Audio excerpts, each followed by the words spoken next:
Bienvenidas y bienvenidos a esta mesa de diálogo sobre las mujeres y el aumento de desigualdades por la COVID-19. Yo soy Irene Vázquez Gudiño, me especializo en comunicación social, así como en el estudio de los aspectos socioculturales de la alimentación y actualmente me hago cargo del área de comunicación en la Coordinación Universitaria para la Sustentabilidad. Les doy nuevamente la bienvenida. En esta ocasión me acompañan tres mujeres con trayectorias muy relevantes en sustentabilidad y género, y además esta es la primera mesa de diálogo intergeneracional de este tipo que organiza la Coordinación Universitaria para la Sustentabilidad de la UNAM. A todas las personas que se están conectando a la transmisión, muchas gracias por unirse. Nos dará mucho gusto saber desde dónde nos acompañan. Por favor, escríbanos, déjanos saber de ustedes, quiénes son, desde dónde se están conectando, y las y los iremos leyendo a lo largo de esta transmisión. Ya se va uniendo la gente. Muchas gracias por estar aquí. Y también hola a las tres mujeres que me acompañan el día de hoy.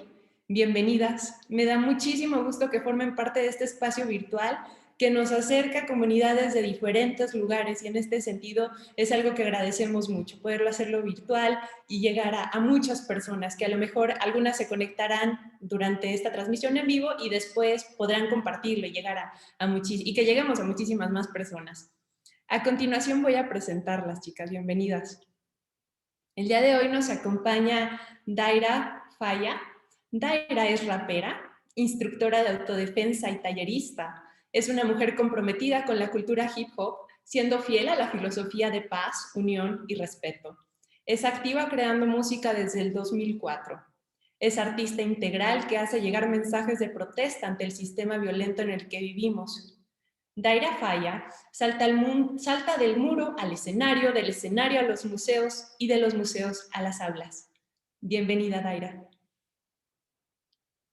También nos acompaña Leslie Solís. Leslie es licenciada en Ciencias de la Tierra con orientación en Ciencias Ambientales y actualmente es estudiante del doctorado en Ciencias de la Sostenibilidad de la UNAM. Realiza un proyecto de investigación referente a la resiliencia y sostenibilidad de comunidades forestales del centro de México. Bienvenida, Leslie. Muchas gracias. Y también nos acompaña Tania Valadez. Tania es médica en Medicina General Integral por la Escuela Latinoamericana de Medicina en Cuba, maestra en Medicina Social por la UAM Xochimilco y actualmente es profesora de asignatura de Salud Pública, Epidemiología Clínica y Medicina Basada en Evidencias en la FES Iztacala. Es responsable de programas de enfermedades respiratorias, entre ellas la COVID-19, en la jurisdicción sanitaria Xochimilco e integrante de la colectiva Feministas con Voz de Maíz. Gracias y bienvenida, Tania. Muchas gracias por la invitación. Un gusto. Y sin más preámbulo, me gustaría iniciar invitándolas a ponernos en contexto respecto a las experiencias de vida que las han acompañado a cada una de ustedes. Así que a continuación les propondré una serie de ideas a abordar. Y la idea es que cada una de ustedes tenga un espacio de aproximadamente 10 minutos para hablarnos de esta experiencia. La propuesta es que ustedes nos platiquen como mujeres, por una parte en la esfera personal, cuáles han sido las principales problemáticas que han enfrentado, y también como mujeres en la esfera profesional, cuáles han sido las principales problemáticas que han enfrentado, y también de estas problemáticas, si ustedes detectan que han seguido presentes y si se han profundizado durante la contingencia sanitaria por la COVID-19. De ser así, que asumimos que así es, ¿cuáles han sido dichas problemáticas que se profundizaron durante este periodo de contingencia sanitaria y cómo las han abordado? El espacio es suyo. Quien quiera comenzar. Muchas gracias. Bueno, saludos a toda la gente que está conectada. Gracias por esta invitación. Y bueno, yo me desempeño como rapera desde hace 17 años y como instructora de autodefensa alrededor de hace 4. Entonces, en esos ámbitos profesionales, en la música, creo que empecé yo a hacer música a los 17 años, entonces desde un inicio ya era complicado hacerlo. En el género en el que me desenvuelvo es el rap, entonces en ese momento era como una situación social en la cual nos incluían, ¿no?, los hombres a las mujeres en sus actividades, Y entonces estaba padre que hubiese una mujer en grupos de hombres, ¿no?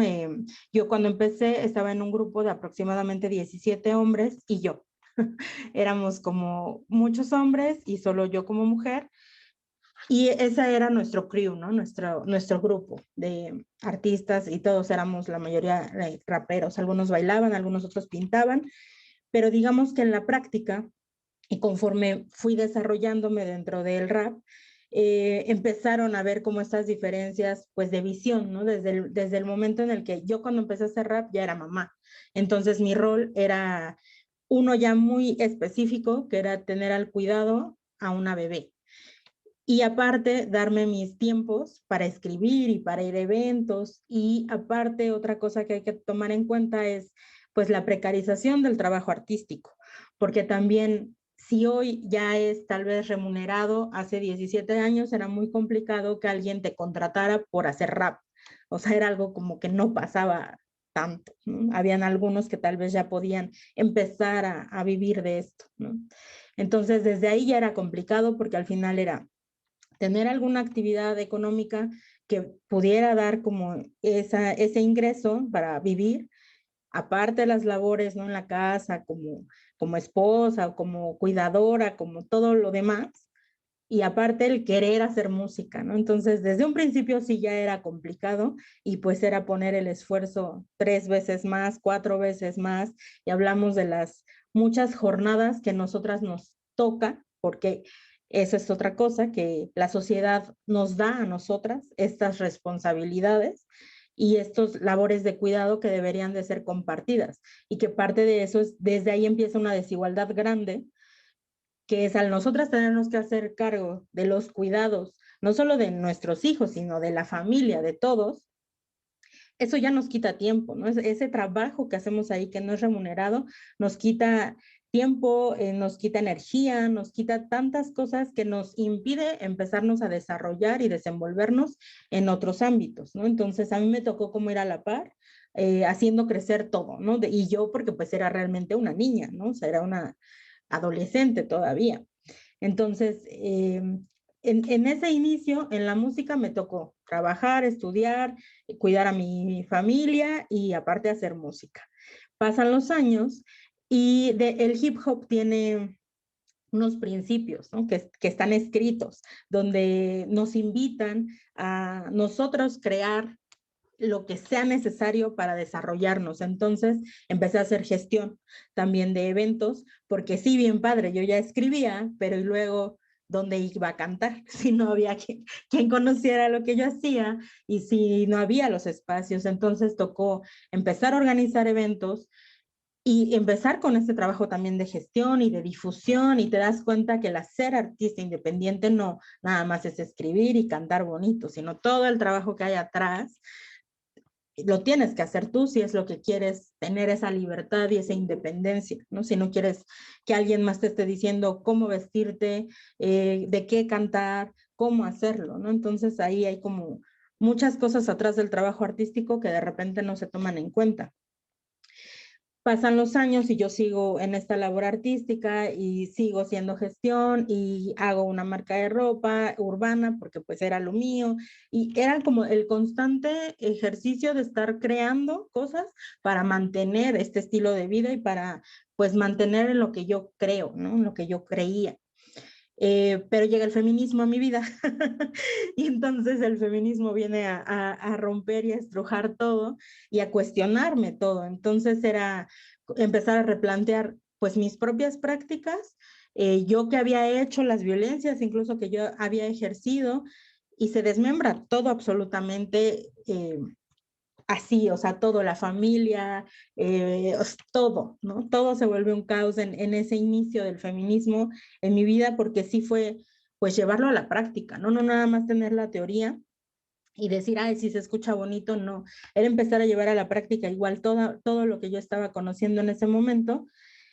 Y mi hija ya estaba más grande, empieza con cambios físicos ya propios de la pubertad, y entonces empieza también mi interés, mi necesidad de brindarle herramientas que no solamente, y más por vivir en Ecatepec, que no nada más eran como intelectuales, ¿no? O que aprendiera a lo mejor a nadar o otras cosas, sino que necesitaba yo darle herramientas para el cuidado, para su seguridad personal.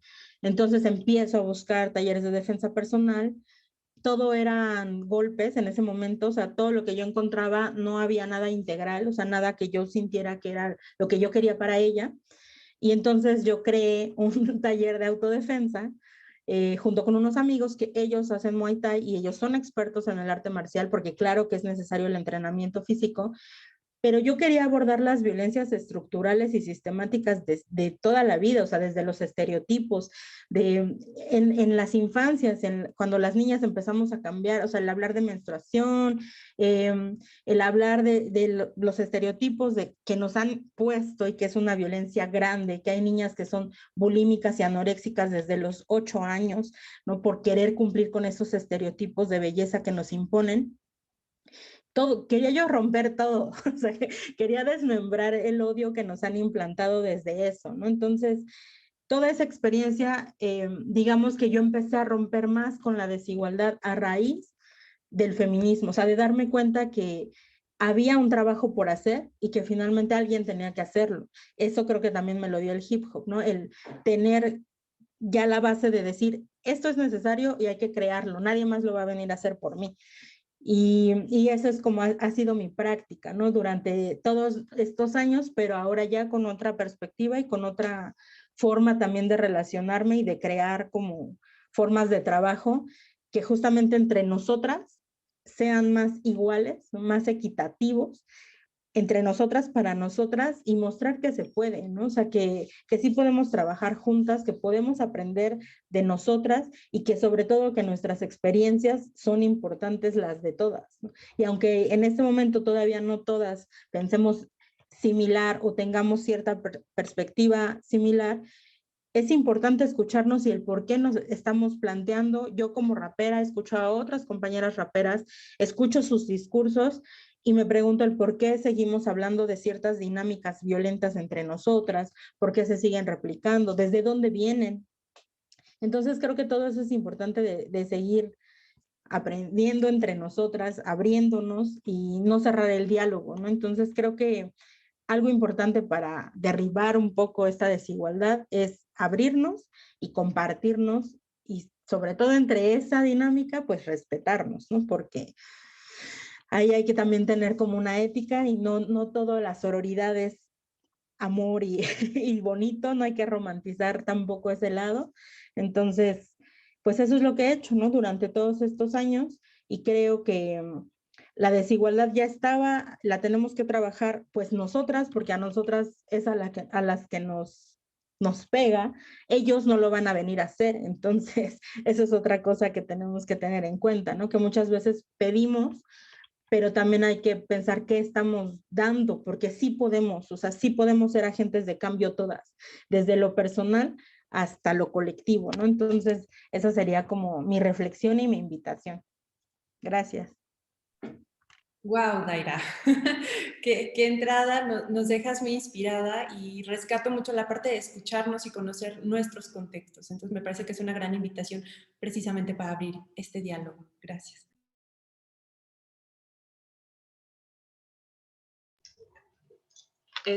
Bueno, pues igual continuando un poco acerca de esta pregunta detonadora que ya nos plantean, pues a mí me gustaría un poco comentar cómo ha sido la experiencia a partir de la vida estudiantil, ¿no?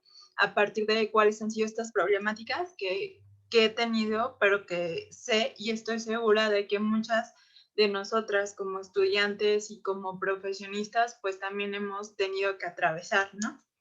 Una de las primeras cosas que me gustaría comentar en este diálogo, pues es justo cómo es la vida de una estudiante que tiene que moverse, ¿no? Un tiempo bastante largo, bastante amplio, en un contexto de un país que nos ha declarado el odio total a las mujeres, ¿no?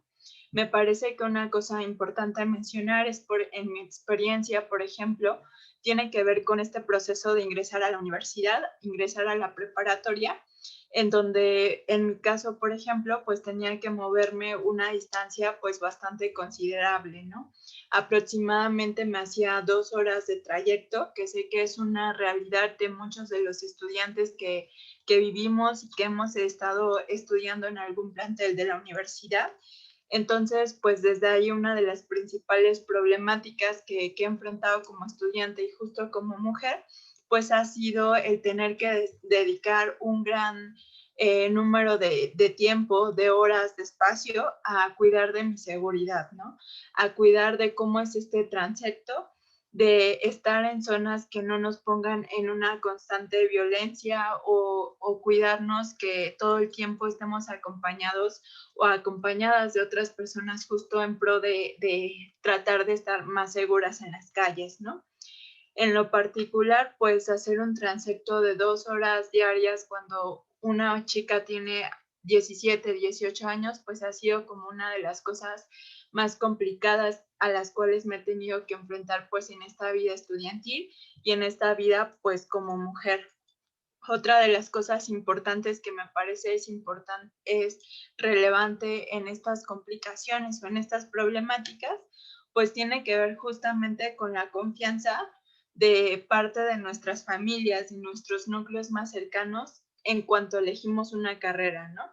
Si bien ha habido como bastante apoyo cada vez más hacia las mujeres para ingresar a carreras que tienen que ver con la ciencia, con la tecnología o tan solo ingresar a la universidad, ha sido algo que se ha estado fomentando recientemente, pero sin embargo yo creo que todavía hay barreras bastante serias y bastante importantes que atender en el sentido de este apoyo familiar, de este acompañamiento y también de esta confianza en querer invertir en la carrera universitaria de una mujer.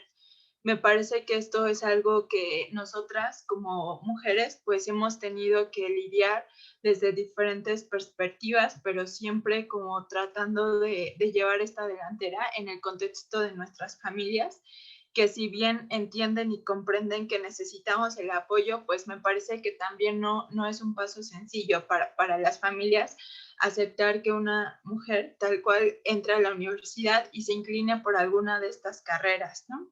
Eso también me parece que es complicado y por supuesto en carreras como Ciencias de la Tierra, que fue justo la carrera que tuve la oportunidad de cursar en la Facultad de Ciencias, pues el tema de las salidas a campo, el tema de los laboratorios, el tema de que a veces el trabajo o los requerimientos profesionales implican jornadas de tiempo mayores, digamos en fin de semana o salir a prácticas de campo, pues también es un espacio que requiere atención, que requiere energía y que también es un espacio en el cual nosotras como mujeres pues tenemos que estar invirtiendo en cuanto a nuestra seguridad, en cuanto a no encontrarnos o tratar de evitar situaciones de violencia o situaciones de acoso, justamente porque sabemos que en caso de que llegara a ocurrir alguna situación así, pues sería como bastante difícil poder hacer solvencia, ¿no?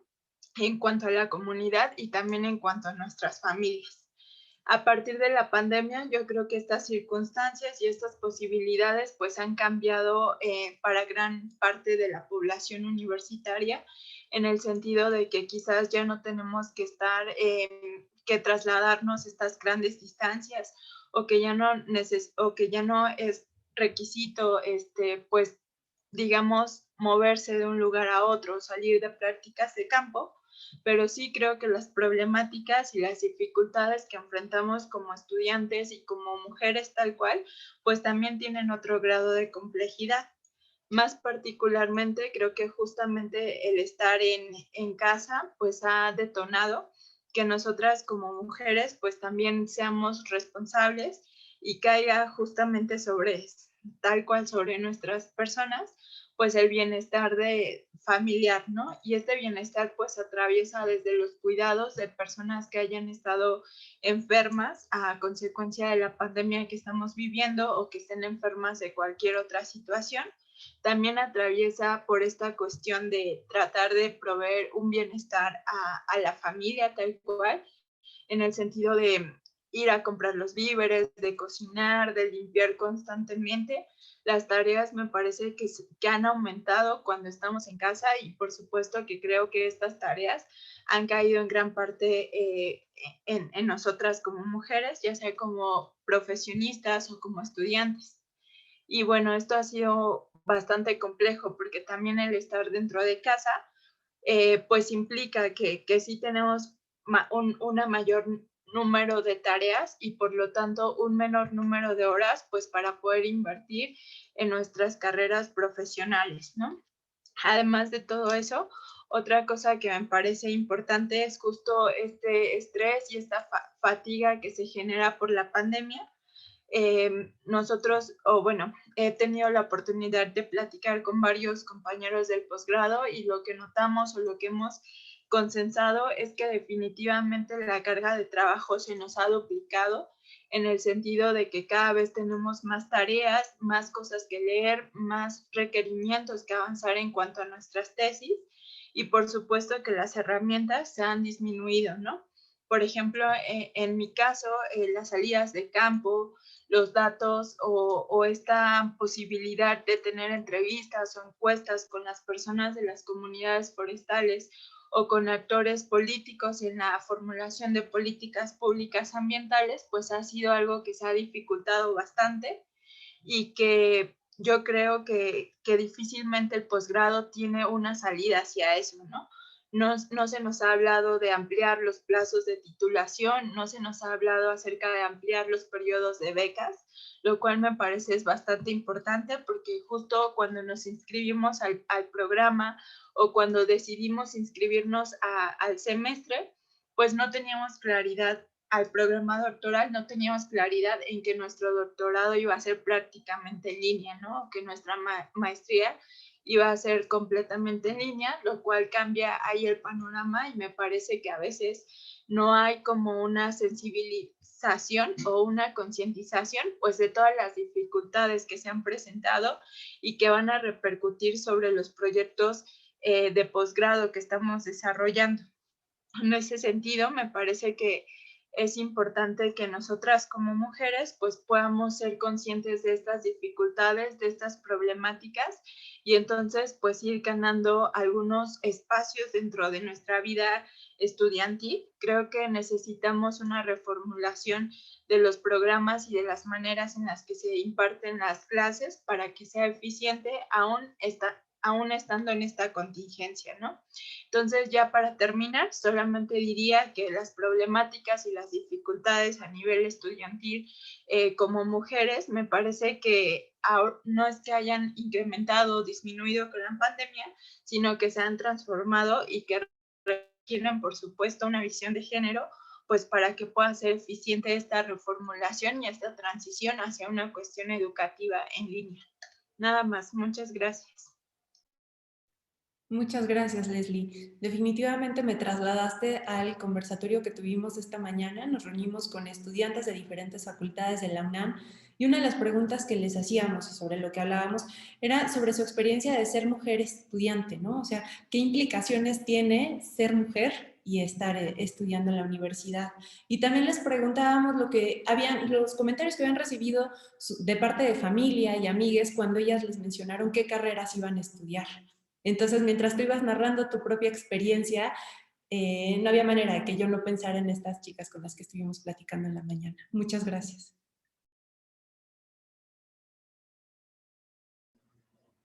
Bueno, pues yo quisiera compartirles por una parte mi experiencia como médica. Creo que es una carrera que, si bien es cierto, es legitimada socialmente más que algunas otras profesiones como las humanidades o las sociales. Sí creo que es una carrera profundamente misógina, profundamente machista. En este momento la mayoría de quienes estudian la carrera de medicina o de enfermería somos mujeres. Aún así, los lugares de mayor privilegio, como estos médicos ya saben, siempre ejemplifican en las fotografías a hombres blancos, altos y nunca, casi nunca, a una mujer médica o científica, ¿no? Y tiene que ver porque estos lugares de poder los ocupan o los siguen ocupando hombres con poder. La mayoría de las direcciones en hospitales, la mayoría de las direcciones en lugares estratégicos de salud la tienen los hombres y desde ahí operan también una gran parte del poder sobre mujeres. Por ejemplo, en la carrera de medicina poco se habla sobre el acoso, poco se habla sobre la desigualdad de género y poco se habla sobre la desigualdad en salarios. La mayoría de las mujeres hacemos el trabajo, digamos, de cuidado, por ejemplo, las enfermeras o las mujeres en medicina estamos destinadas a ser, pues, dermatólogas o pediatras, ¿no? Esos son los lugares en donde nos ubican. Y poco tenemos oportunidad de estar en lugares de investigación o en lugares de dirección también, porque la desigualdad de género nos obliga a las tareas de cuidado, tenemos menos espacio o menos tiempo para hacer guardias, menos tiempo para dedicarnos a escribir, a leer, etcétera. Y esos son los lugares que ocupan estos hombres, pues sí, con un privilegio por ser hombres y porque tienen tiempo para desarrollar ese tipo de actividades. Una cosa que ha pegado muy fuerte en este momento es que o sea, han visibilizado un poco más y gracias a esta nueva generación que hemos salido a las calles a gritar que queremos un mundo sin violencia, se ha visibilizado también mucho más la violencia dentro del campo de la medicina. Y, por ejemplo, está el caso muy conocido de Mariana hace pocos meses en Chiapas, ¿no? Donde ella denuncia la violencia que vivimos, porque además las médicas y las enfermeras no hemos parado en esta pandemia, y entonces tampoco ha parado el machismo y la misoginia en esos espacios. Y ella denunció acoso, se atrevió a denunciar, y fue meses después asesinada. Y ese caso de Mariana, debo decirlo con profunda tristeza, que no es un caso aislado, que en los campos médicos eso se invisibiliza y casi siempre se nos calla diciendo no vayas a arruinar la carrera del gran cirujano o del gran internista. Mira, pues es que estás muy guapa y pues él no pudo contenerse. Y entonces sí que es un lugar donde se sufre mucha violencia, pero poco se visibiliza y creo que es importante la visibilización.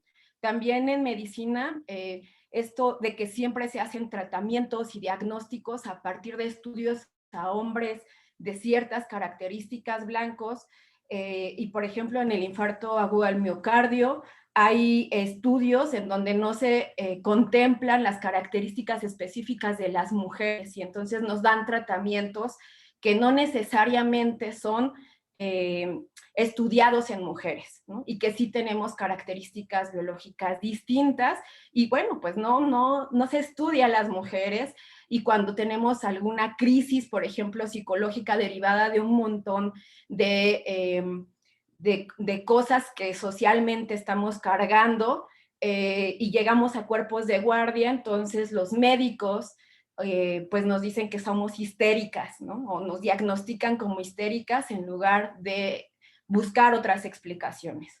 Y bueno, es en ese contexto en el que yo he decidido más bien dedicarme a la parte de promoción, prevención y medicina social, justamente por todas estas digamos, cuestiones que encontré a lo largo de la carrera. Tuve la fortuna de estudiar en una universidad donde, pues, sufrí menos acoso que si hubiera estudiado en México, pero porque hay un cambio profundo de un sistema pues en Cuba, ¿no? Ahí hubo una revolución y esa revolución, por supuesto, que ha puesto en otro contexto a las mujeres y a los hombres. No así también, y debo decirlo, creo que no solamente el triunfo de las revoluciones nos da un papel diferente a las mujeres. Las mujeres todo el tiempo tenemos que estar buscando un lugar en este mundo y tenemos que buscar y seguir luchando por mejores derechos y mejores condiciones. Y por el otro lado, mi papel como profesora, creo que ha sido muy difícil también en la pandemia. Las profesoras y los profesores teníamos teníamos armadas nuestras clases para darlas de forma presencial y no se contempló lo difícil que es armar clases, plataformas en línea y el tiempo que te lleva a hacer todo ese trabajo en casa.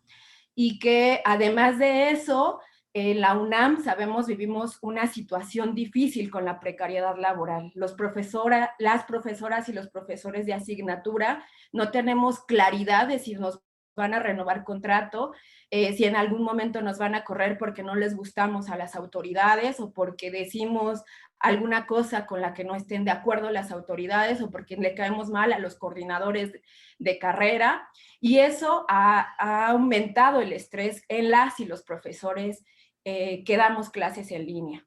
Además, muchos de nuestros estudiantes enfrentaron problemas como tener que compartir equipos y eso era difícil para nosotros también trabajar con los estudiantes porque teníamos que comprender esa situación, pero no podíamos ir al mismo ritmo y también muchos de nuestros estudiantes frente a la pandemia tuvieron que ponerse a trabajar. Entonces, el tiempo que le dedicaban al estudio era distinto. Para nosotros hacer todas estas actividades en casa, pues dificultaban también la comunicación entre estudiantes y profesores. Es decir, eso nunca se ha contemplado y creo que ha sido una situación muy, muy difícil de llevar en la pandemia. Sin embargo, pues hemos salido, creo que victoriosas, muchas profesoras, pero ha sido un esfuerzo individual. Y no un esfuerzo en el que nos hayan ayudado mucho en la universidad, ¿no? Ha habido cursos, pero en los cursos tenías que emplear tiempo, entonces tenías que hacer el curso de Moodle y de Classroom, más aparte tus clases, más aparte dar la clase. Y eso, por supuesto que precariza y por supuesto que nos pone en una situación vulnerable, porque además estar en casa significa que tienes que hacer todas las tareas domésticas y además dejar de hacer muchas otras cosas para dedicarte pues a esta parte de la docencia, etcétera. Y creo que es muy importante hoy poner en claro que las mujeres sí necesitamos mejores condiciones laborales en un contexto que sí nos dejaron los neoliberales, pero que no ha sido retomado por los actuales gobiernos tampoco en mejorar las condiciones de nosotras las mujeres. Seguimos con trabajos con trabajos que no son, que son temporales, que son de contratos, trabajo de outsourcing, trabajos que no nos garantizan prestaciones, trabajos que no significan mayor seguridad para nosotras y que si muchas mujeres hoy deciden no tener hijos, tiene que ver también con esta situación de precariedad laboral. Hoy, para las mujeres, ser madres significa triple o cuádruple trabajo, pero además en condiciones materiales muy complicadas. Y creo que eso es algo que se tiene que contemplar cuando salimos a gritar que queremos maternidades libres, pues tiene que ver con esto, ¿no? Tiene que ver también con esto, con la situación económica, política y social que vivimos las mujeres y por las cuales salimos todo este tiempo a protestar. Entonces creo que eso sí significa una desigualdad muy importante para nosotras y que hoy socialmente lo estamos visibilizando juntas. Muchas gracias, Tania. Y no hay manera de no dejar de ver y de no resaltar los colores que te acompañan el día de hoy. El verde y el morado, y hablando de maternidades libres, bueno, hay que seguir poniendo el tema sobre la mesa. Y también lo que mencionabas, y que, a ver, si ya por el hecho de ser mujeres vivimos un esquema de desventajas diario durante la pandemia, ¿qué ha pasado? ¿No? Lo que hablabas de la carga de trabajo de cuidados que no nada más es en el hogar, sino los hijos, y también si un miembro de la familia enferma, ¿quiénes se hacen cargo? Casi siempre recaen estas responsabilidades, como ustedes ya lo mencionaban, sobre las mujeres. Y sí, que se triplica esta carga de trabajo para las mujeres, duplica, triplica en algunos casos, entonces hay que seguir hablando de todo esto. Les agradezco muchísimo que nos hayan compartido sus contextos, sus experiencias, y una serie de problemáticas que vamos a seguir abordando en los siguientes minutos. La siguiente pregunta que quiero hacerles es ¿cuáles creen que son las causas de estas problemáticas que nos acaban de contar? ¿Y qué han hecho ustedes para combatirlas? Ya nos han contado un poquito sobre lo que han hecho, pero si quieren agregar algo más, adelante.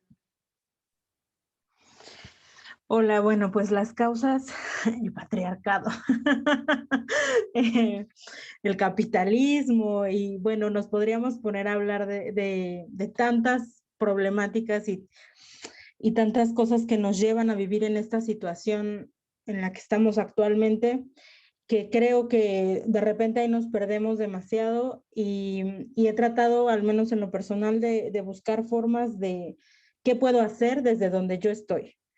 Entonces, justamente estoy terminando estos días una campaña que hicimos para un fondeo para poder tener en México más instructoras de autodefensa con una metodología que a mí me hicieron llegar, lo diré así porque a mí me ofrecen como ir a ser parte de estos entrenamientos. Fui a Costa Rica en el 2019 a certificarme como instructora de autodefensa con esta metodología. La organización se llama ISD Global.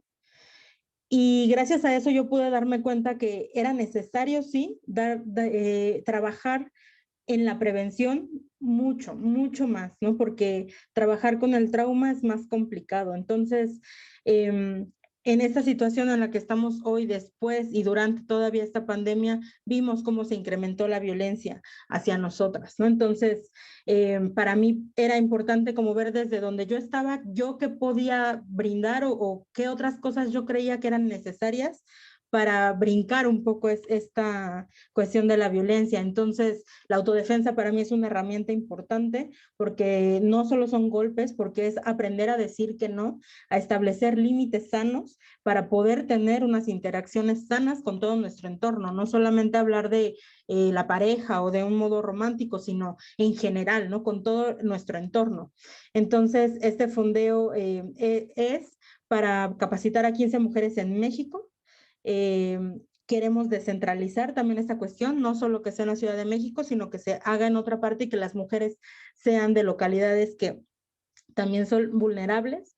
Entonces, pues este año tendremos esa capacitación en noviembre acá y eso nos da como mucho gusto desde donde venimos porque pues yo era la única en México que tenía estas herramientas por parte de esta organización y este país es tan grande y la problemática es tan grande que para mí es un primer paso para tal vez pensar en un futuro mejor para nosotras, ¿no? Entonces, pues eso es en lo que me ocupé, digamos, este tiempo. Gracias. Gracias, Daira.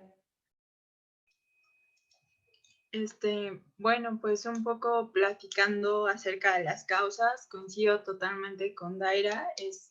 Yo creo que sí nos enfrentamos justo a un problema que tiene que ver a un problema sistémico y complejo, ¿no? Creo que no solamente nos enfrentamos a una violencia constante hacia las mujeres, sino también una violencia hacia muchos otros de nuestros derechos que atraviesan justo por esta parte económica, que atraviesan por esta parte de violencia hacia nuestros derechos ambientales, hacia los medios y el ambiente tan contaminado que nos rodea, las grandes injusticias, por supuesto, que ocurren en la periferia de la ciudad. Y bueno, pues creo que hay que entender el problema justo como lo que es, como un problema multidimensional, que si bien es un problema global, yo creo que sí podemos tener muchas herramientas y muchas estrategias que podemos hacer a una escala, digamos, más local, más comunitaria y que pueden ser una primera salida hacia la transformación de todo el sistema patriarcal, capitalista, ecocida, ¿no? Tal cual.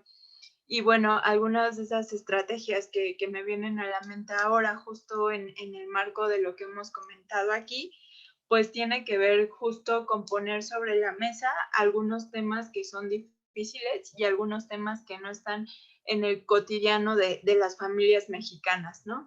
Y esos temas cotidianos o esos temas importantes a discutir, pues sí tienen que ver con la participación que tenemos las mujeres en los diferentes sectores, en el sector familiar, en el sector profesional, y por supuesto hacer evidentes que somos seres humanos que también tenemos acceso o que deberíamos tener acceso a las mismas oportunidades y a las mismas condiciones que los hombres tal cual. Y me parece que también es un proceso que sí tiene que ser impulsado por nosotras como mujeres, pero que tiene que haber un acompañamiento pues de las instituciones gubernamentales, de las políticas públicas y por supuesto ir metiendo el tema en los diferentes espacios en los que estamos, ¿no? Con esto me refiero hasta a poder hablar de cuestiones de género en nuestras clases, en nuestras tareas, en la investigación que estamos desarrollando como parte del posgrado. Me parece que es bastante importante porque como ya bien lo mencionaban hace un momento, si no somos nosotras las que impulsamos este tipo de diálogos, pues pareciera que nadie más lo va a hacer, ¿no? Otra de las cosas importantes que me parece podemos hacer es justamente visualizarnos y entender que las violencias y los procesos de acoso y los procesos de violencia y de falta de oportunidades que vivimos como mujeres, pues no solamente son procesos individuales, sino que si los platicamos y los conversamos, nuestras hermanas, nuestras madres, nuestras tías han tenido que enfrentar estos mismos problemas, ¿no? Y eso tiene que ver con que lo que enfrentamos es un problema social y como tal, pues tendríamos que dar una respuesta social y eso pasa por la organización, eso pasa por hacer equipos con nuestras compañeras, con nuestras amigas, con nuestra familia y poder dar un acompañamiento. Me parece que es una de las cosas que necesitamos impulsar cada vez más porque podría tener repercusiones claramente más evidentes que si seguimos dando una lucha individual que nos concierne a todas, ¿no? Y pues ya finalmente yo creo que otra cosa importante es la perspectiva en cuanto a la planeación por parte de la universidad, que si bien se han hecho esfuerzos realmente importantes en cuestión de poner el tema sobre la mesa, pues creo que aún faltan muchas cosas, creo que aún hay un largo trecho para poder alcanzar estas cuestiones de equidad o de igualdad de género y me parece que tiene que ser cada vez un tema más fundamental y cada vez un tema más presente en la formación de los universitarios. Lo dejaría hasta acá por ahora. Muchas gracias, Leslie.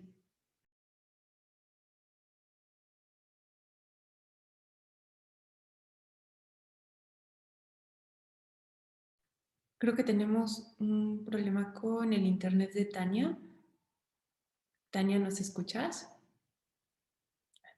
Listo, creo que ya.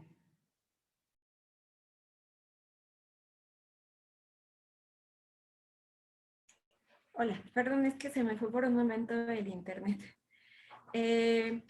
Yo coincido con mis compañeras hoy en el panel de que justamente esto es un problema pues que tiene que ver con el sistema político, social y económico en el cual nos encontramos y que tiene que ver también, en particular en México, con una profunda cultura machista y que justamente lo cultural es tan importante que nos hemos puesto como meta, como una de las metas principales del movimiento feminista en México, denunciar todas estas cosas que se habían visto como normalizadas por mucho tiempo.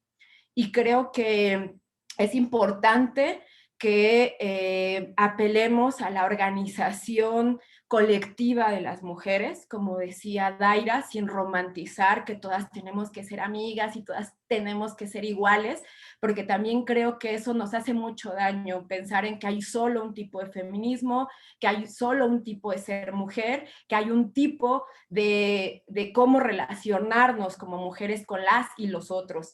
Y creo que ese sentido es el que hoy cuestiona el movimiento de mujeres. No queremos una homogeneidad para las mujeres. Queremos ser diversas, queremos ser plenas, queremos poder hacer muchas actividades y para eso tenemos que cambiarlo todo. Estamos cuestionando un sistema que no solamente oprime a las mujeres, sino que oprime a los hombres también y necesitamos cambiarlo. Este sistema no sirve para vivir, es un sistema desigual que nos pone en profunda desventaja a las mujeres, pero también a ellos. Y por eso lo cuestionamos, por eso lo queremos cambiar todo de raíz. Y es importante por eso organizarnos, salir juntas a luchar por mejores condiciones laborales, por mejores condiciones de vida, porque las tareas de reproducción se socialicen. No somos las responsables de las tareas domésticas, no somos las responsables de las tareas que se realizan en casa. No, se nos ha inculcado que tenemos que hacerlas, pero la repartición social es la solución para que sea un mundo más justo. Necesitamos guarderías a donde poder llevar a los niños, necesitamos mejores condiciones también para las adultas mayores, y para eso necesitamos lugares donde puedan estar esos adultos mayores y no recaiga el cuidado sobre nosotras. Necesitamos mejores servicios de salud para que el cuidado de los enfermos no recaiga en nosotras. Entonces, todas estas cosas que estamos cuestionando hoy, la maternidad libre y segura, tiene que ver con es cuestionar a este sistema político, económico y social que nos tiene profundamente hundidas en la desigualdad. Y por eso cuando nos dicen que como feministas somos individuales y solo luchamos por los intereses de las mujeres, mentira. Por supuesto que los ponemos en primer lugar, porque nunca jamás nos han puesto en primer lugar. Y porque nuestras desigualdades tienen muchas características distintas a las de los hombres. Pero estamos cuestionando un sistema que nos pone en desventaja a todas y todos. Y creo que esa es la virtud de ser feminista hoy. Y por eso es importante que a esta lucha se sumen mujeres y también los hombres. No queremos que dirijan el movimiento de mujeres, pero sí queremos que se hagan conscientes de su papel en este mundo y que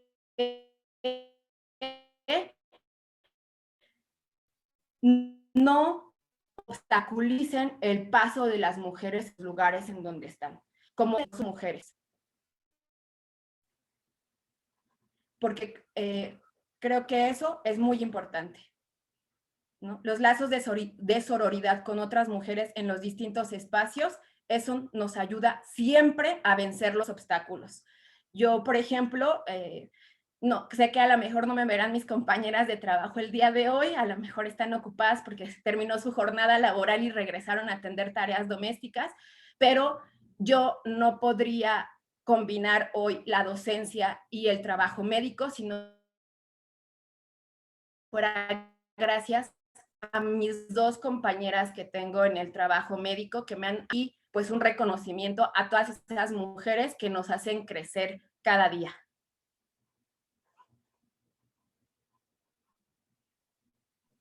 Y por supuesto a mis compañeras de Feministas con Voz de Maíz, que sin la organización colectiva con ellas también sería muy difícil habitar este mundo.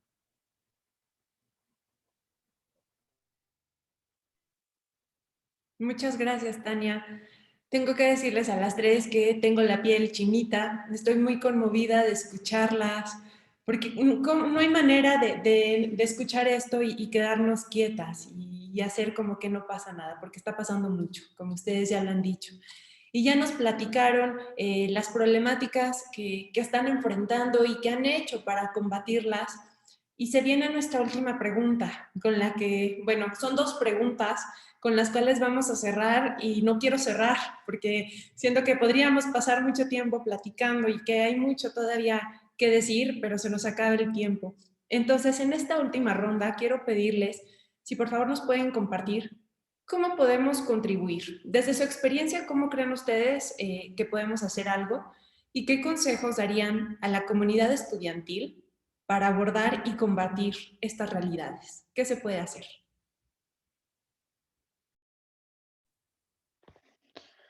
Bueno, hace un rato mencioné que todas podemos ser agentes de cambio en esta situación, ¿no? Y también Leslie mencionó lo del trabajo comunitario y creo que desde ahí, o sea, todas y todos, porque estamos hablando ahorita con la comunidad estudiantil, todos podemos poner algo de nuestra parte por mejorar la dinámica de vida que tenemos, ¿no? La dinámica social.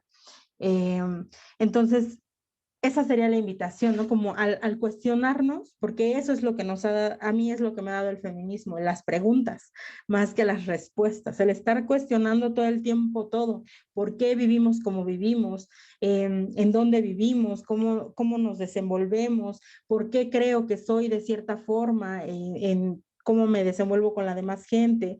Entonces, creo que si cada uno empieza a autoexplorarse, a explorar su historia, a explorar su contexto, tal vez desde ahí podemos encontrar más respuestas y podemos ser más afines y empáticos con el otro.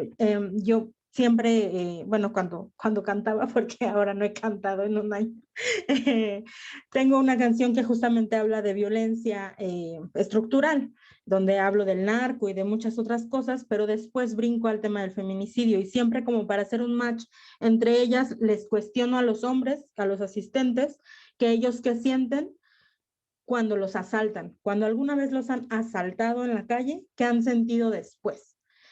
Hay algunos que dicen, ¿no? Como, hay nada, porque pues se sienten superhéroes, ¿no? Ellos son invencibles y nada les pasa. Y otros sí se quedan pensando como cierto, sentí después miedo, después salí a la calle cuidándome. Y yo los invitaba a la reflexión diciéndoles que nosotras así nos sentimos todos los días, viviendo el acoso en las calles, ¿no? En nuestros entornos laborales, de la escuela. Entonces, ¿cómo puedes vivir y desarrollarte en un entorno así de violento? ¿No? Y nosotras como mujeres atravesamos eso todo el tiempo desde bien chiquitas, ¿no? El hashtag de hace unos años de mi primer acoso nos dio cifras espeluznantes, ¿no? Entonces, creo que eso, el estar invitándonos todo el tiempo a reflexionar y a compartir estas experiencias es una forma de enfrentarnos a esta realidad, pero también a ver la forma de trabajar en eso. Y creo que como sociedad eso nos toca a todas y a todos, ¿no? O sea, el ponernos en el papel de realmente muchas veces los hombres dicen, ¿y nosotros cómo contribuimos? ¿O nosotros cómo hacemos? Pues empieza a cuestionarte a ti mismo. Eso sería ya el primer paso. Entonces, esa es mi invitación a la comunidad estudiantil, a que no dejen de cuestionar, a que sean muy críticos y muy críticas y que no se cierren, ¿no? Que sigamos aprendiendo todo el tiempo, porque un estudiante tal vez no solo es el que está en una comunidad, en una escuela, ¿no? Sino todos, y a mí me gusta más el término que aprendí hace algunos años de aprendiente. Todo el tiempo estar aprendiendo cosas es lo que nos mantiene, creo que, vivos. Entonces, que también esa es otra invitación, ¿no? Que no se queden solo con lo que les da la academia, sino que busquen más allá qué hay del otro lado del charco, de la barda, ¿no? Y pues ya sería todo. Muchas gracias. Muchas gracias, Daira. Bueno, pues un poquito abonando en esta cuestión de qué hacemos, de cómo enfrentamos este problema que, como ya bien dijimos, es multidimensional. Pues yo creo que una de las primeras cosas que tenemos que hacer como comunidad estudiantil, como sociedad, como mujeres, por supuesto, es poder entender justamente por qué estamos viviendo estos contextos tan violentos, estos contextos tan duros y tan fuertes, no solamente para las mujeres, sino para hombres y mujeres, ¿no?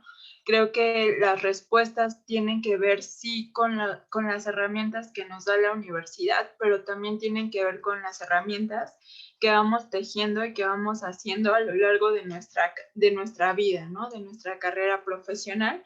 Como ya bien lo comentaban Tania y Daira, yo creo que como mujeres hemos sabido tender lazos en los diferentes espacios en los que nos encontramos, pero también creo que necesitamos que estos lazos sean cada vez más fuertes y cada vez más conscientes para de verdad dar un cambio y para de verdad replantearnos el mundo y el contexto en el que vivimos.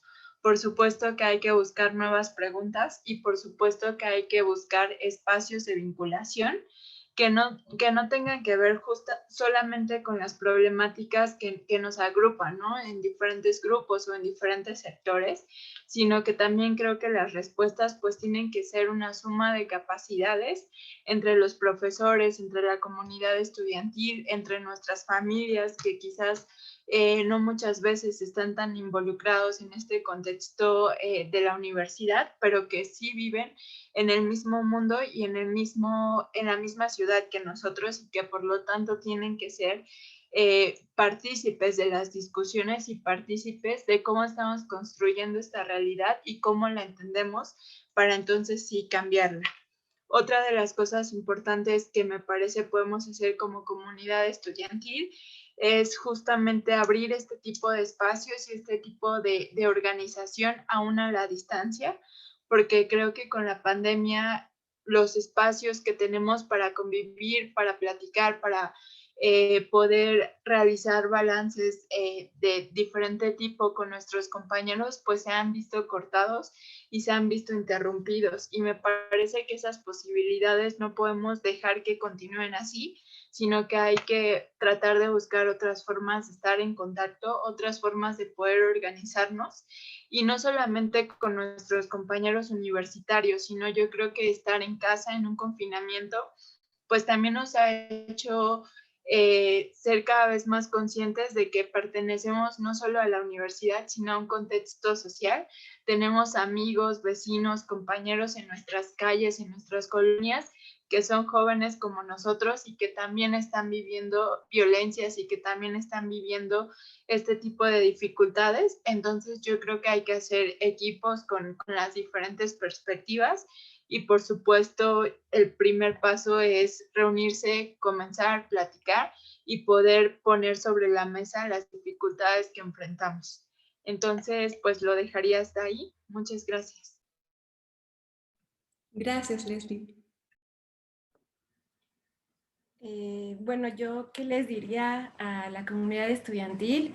Primero, les diría que el futuro es suyo, que justamente es necesario todo lo que han hecho estas nuevas generaciones de mujeres en la universidad, cuestionarlo todo y que siempre busquen aliadas en la docencia, que acá habrá una profesora con la que pueden platicar y que busquemos alianzas entre profesoras y estudiantes para organizarnos, para cambiar esta universidad. Tiene que ser mucho mejor para todas y para todos y que solamente organizadas y en colectivas vamos a poder lograr cambios. Y creo que hoy las y los estudiantes nos están dando una súper lección a los profesores. Hoy son ellos quienes denuncian la precariedad laboral, quienes denuncian las condiciones en las que sus profesoras y profesores damos clase y desde acá les digo infinitas gracias porque por supuesto que las condiciones que hoy tienen para hacer la denuncia ellos son distintas a las de nosotros y nos están ayudando para poder pues transgredir a esta normalidad que había sido estabilizada en nuestra máxima casa de estudios que además queremos profundamente, pero que también queremos pues que sea mucho mejor para todas. También les diría que ojalá que estas nuevas generaciones no se cansen de luchar por un mundo mejor en un futuro no muy lejano y que ahí también tenemos que cuestionarlo todo y tenemos que seguir transformando. Creo que el papel de las y los jóvenes hoy es de transformación y que no se van a detener, que estamos en un momento distinto, es un momento histórico, no solamente por la pandemia y no solamente porque nos ha tocado vivir situaciones muy difíciles como humanidad, sino también porque los paradigmas que hoy los jóvenes están planteando son importantes y tenemos que abonar en ese sentido las y los profesores y todos los profesionales. Tenemos que escuchar más a nuestros jóvenes y a nuestros estudiantes y creerles. Y también creo que es importante que ellas denuncien lo que pasa en la universidad, que no nos quedemos más calladas y que en conjunto, organizadas, vamos a poder lograr cambios. Insisto, la organización colectiva es un punto medular. Si luchamos individualmente, si creemos que, ya lo mencionaban nuestras compañeras, que solo me pasa a mí y a ninguna otra, vamos a seguir en el lado oscuro, digamos, y no, nosotras necesitamos salir a la luz y necesitamos el acompañamiento de otras. Entonces, por eso es muy, muy importante que nuestras estudiantes, apoyar la organización estudiantil y que se generen más espacios cada vez donde ellas se sientan seguras y donde puedan generar redes. Muchas gracias, Tania. Y vaya qué manera de cerrar. Creo que cuando hay este tipo de diálogos, cuando hay estos intercambios, siempre es bonito quedarnos con lo que podemos hacer desde ya, ¿no? Casi siempre se aborda desde lo que deberían hacer las personas tomadoras de decisiones, que definitivamente hay muchísimo por hacer, ¿no? Pero qué alivio y qué apapacho que desde ahorita también nosotras podamos hacer algo. Y desde esta parte regresaría a la idea con la que abrimos, escucharnos. Y como decía Tania, justo con eso abrió Daira y ahorita cierra Tania regresando a esto. Hay que escucharnos, ¿no? Creo que con la pandemia hemos estado de alguna manera un poco más solitarias, ¿no? O sea, tenemos interacción de manera virtual, entonces regresar a la parte de escucharnos a nosotras, de hacer nuestros colectivos. Muchas gracias, Daira, Leslie, Tania, muchísimas gracias por su generosidad y tiempo para este espacio. Agradecemos también a la audiencia que nos acompañó y a Lidia Lara Barragán, responsable del área de participación incluyente de la COUS y que se encargó de la organización de este conversatorio.